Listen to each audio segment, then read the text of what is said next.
మనకు అర్థం కావాల్సింది ఏంటంటే బలమైన కార్యాలు చేసే ప్రభు మనకున్నాడు కాబట్టి ఆయనే మన బలం.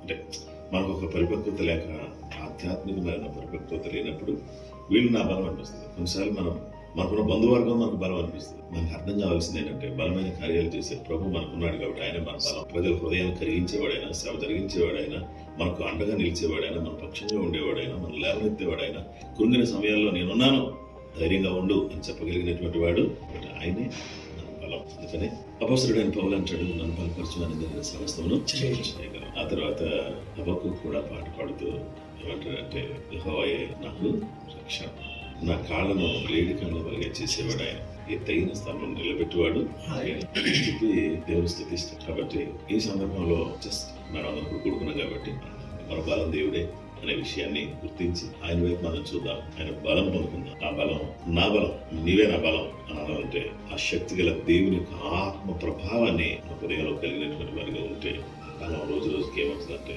ఇంకా ఉత్పన్నం అవచ్చు, ఇంకా బలపరుస్తూ.